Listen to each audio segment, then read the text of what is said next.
Em primeiro lugar, algumas das palavras pronunciadas por Lula hoje. Em uma dos trechos que nós separamos para vocês, Lula chamou de estarrecedora a situação do governo que vai comandar. Vamos conferir o que ele disse.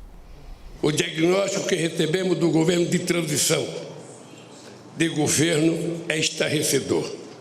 Esvaziar os recursos da saúde, desmontar a educação, a cultura, a ciência e tecnologia, destruir a proteção do meio ambiente, não deixar o recurso para a merenda escolar, a vacinação, a segurança pública, a proteção às florestas e a assistência social. Desorganizar a governança da economia, dos financiamentos públicos, do apoio às empresas, aos empreendedores e ao comércio externo. Dilapidar as estatais e os bancos públicos, entregar o patrimônio nacional.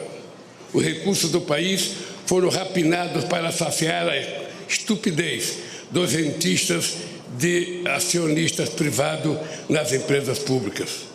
É sobre estas terríveis ruínas que assumo o compromisso de, junto com o povo brasileiro, reconstruir o país e fazer novamente um Brasil de todos e para todos. Vamos ao segundo trecho que nós separamos do que o presidente Lula disse hoje. Ele se referia à condução do governo que acabou como o de ter participado de um genocídio em relação à pandemia da Covid-19. Acompanhe. O período que se encerra foi marcado por uma das maiores tragédias da história, a pandemia de Covid-19. Em nenhum outro país a quantidade de vítimas fatais foi tão alta proporcionalmente à população quanto no Brasil. Um dos países mais preparados para enfrentar as emergências sanitárias, graças à competência do nosso Sistema Único de Saúde e da competência de vacinação do nosso povo. Este paradoxo só se explica pela atitude criminosa de um governo negacionista, obscurantista e insensível à vida. As responsabilidades por esse genocídio hão de ser apuradas e não devem ficar impunes. Caio Junqueira, estupidez, ele mencionou essa palavra duas vezes, uma em relação ao teto de gastos, que ele qualificou como uma estupidez. Segundo, quanto aos rentistas, que é a estupidez dos rentistas. Rentista é quem empresta dinheiro para o governo. E estupidez dos acionistas privados das estatais. Tem acionistas também públicos das estatais, começa pelo próprio Tesouro. Esse tom belicoso, é difícil encontrar outro adjetivo para esse discurso pronunciado no Congresso, quando ele assume, o discurso tem uma importância institucional muito grande, porque não é um discurso qualquer, é um discurso pelo qual ele inicia o seu terceiro mandato. O que está na cabeça dele? Bom, William, boa noite a todos. William, o que está na cabeça dele? Primeiro, acho que o ponto central é ancorar, terceirizar uma eventual responsabilidade daqui a um mês, 2 meses, 3 meses, uma eventual dificuldade de apresentação de resultados no curto prazo para o eleitor, terceirizar, responsabilizar essa dificuldade ao cenário que foi encontrado.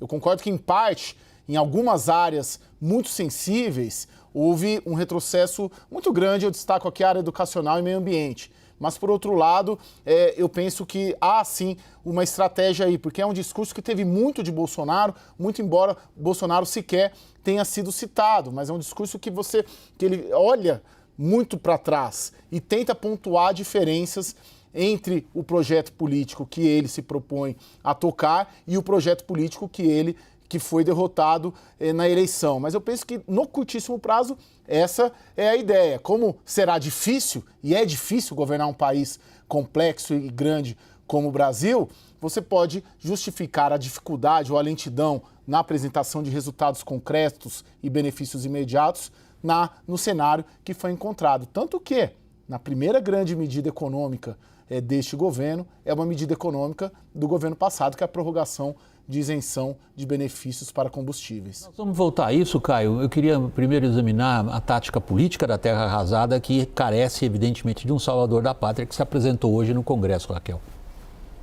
Em que sentido, William? Lula é o salvador da pátria. Ele encontra um país que ele descreve nessas palavras que ele descreveu. O mandato que ele obteve, diz ele hoje também, foi frente a um adversário que flertou a palavra não foi flertou que ele usou, que se inspirou no fascismo. São duras afirmações políticas essas, que colocam uma grande parcela da oposição ao governo, que nada tem a ver com o bolsonarismo, numa situação de se ver acuada. O problema é a generalização, William.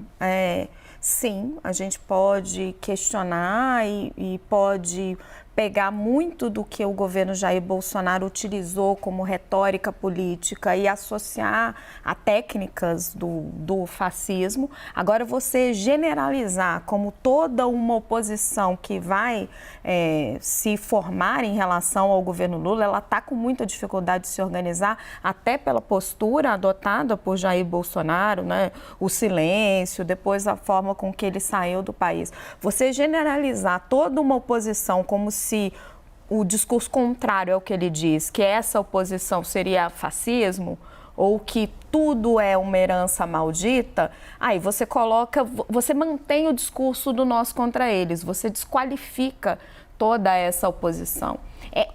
Essa herança maldita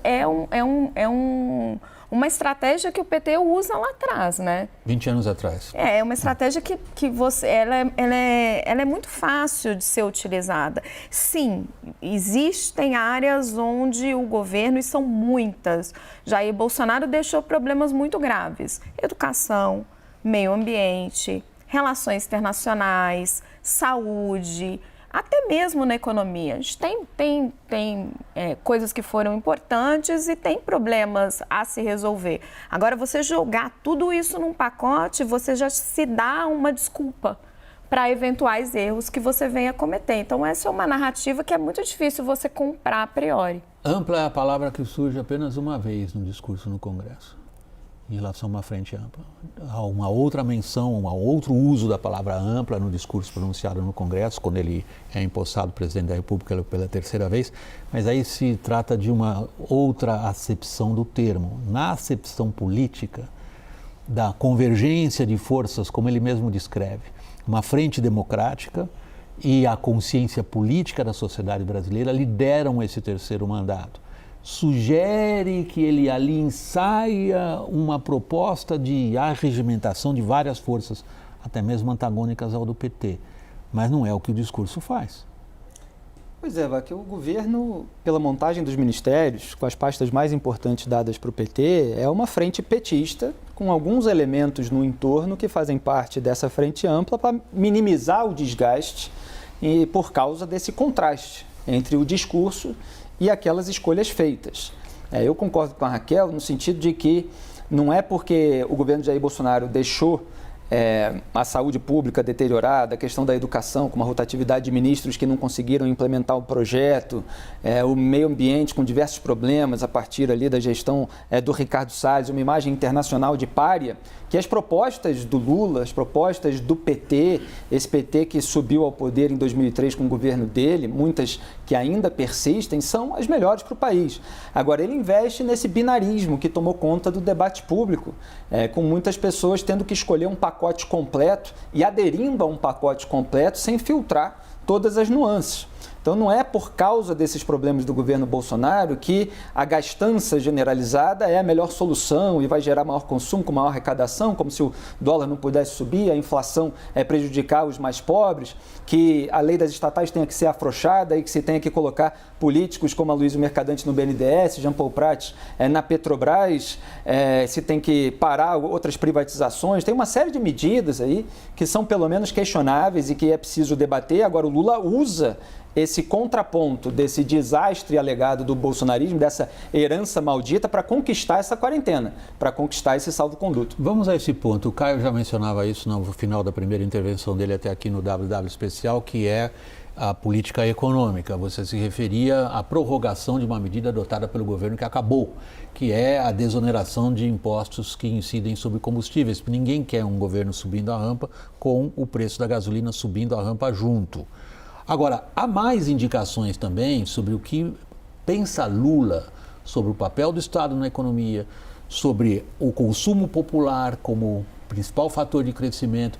E uma frase que me chamou a atenção, porque ela nos remete a um período bastante complicado do tempo que o PT ficou no poder, foi a de uma política industrial que visará financiamento a custo adequado. Caio, o que tem de economia nesse discurso do Lula que te chamou a atenção?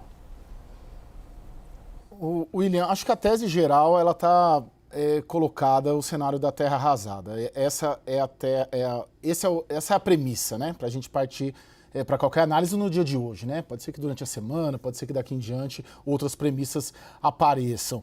O que me chama muita atenção, acho que nesse primeiro pacotaço, além da medida de prorrogação de benefícios fiscais, que é uma medida do governo Bolsonaro, ele prorroga essa medida como um dos primeiros atos, a retirada de 3 estatais do programa de desestatização. Né? Já havia sido anunciado, mas é um fato que aconteceu hoje.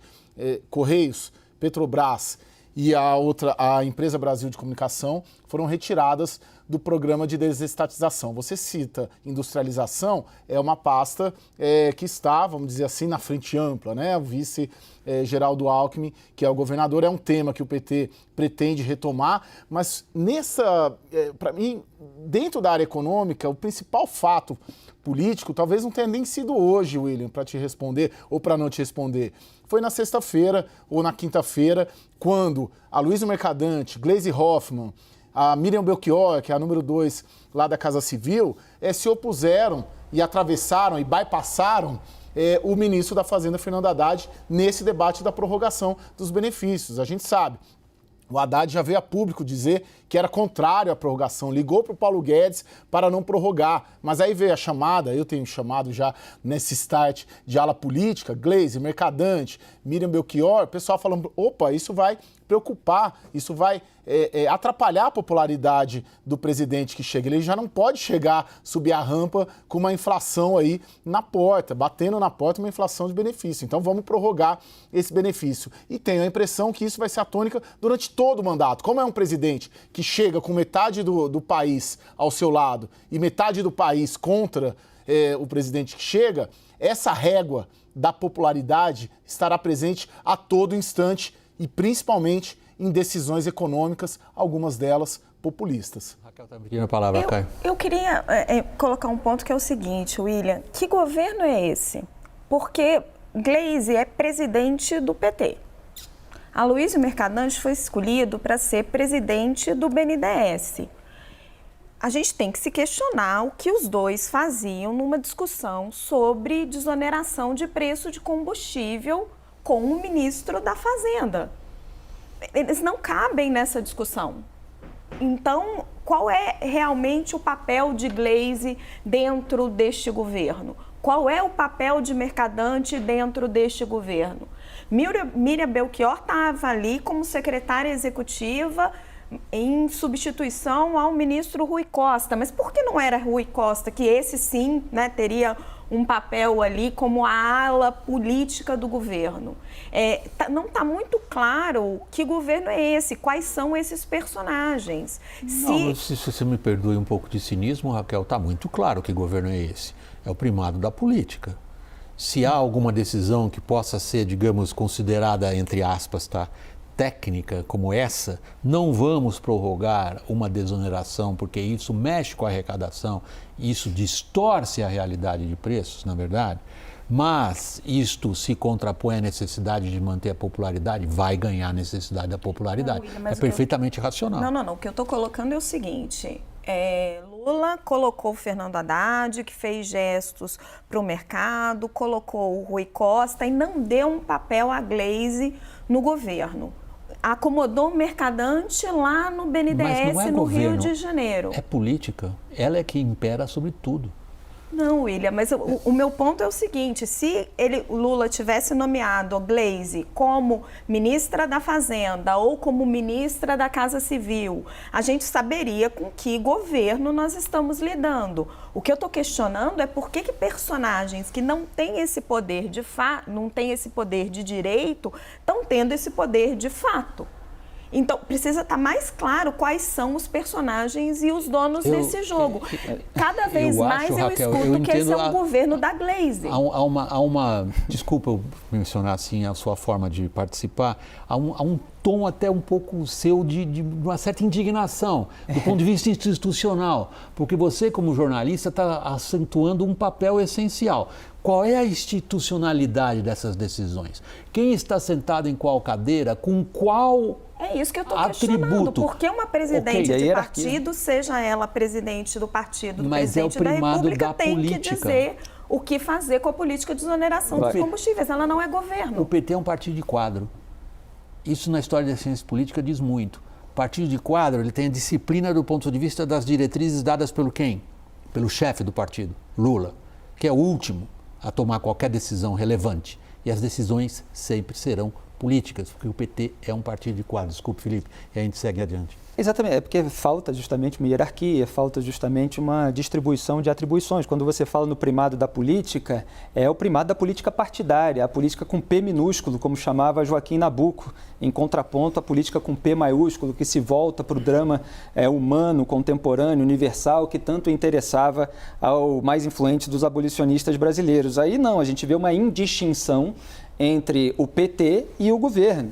Então, esses postos com vários ministérios, eles não são de fato comandados pelo representante que foi nomeado para lá, mas parece que tudo se discute como dentro de uma assembleia partidária.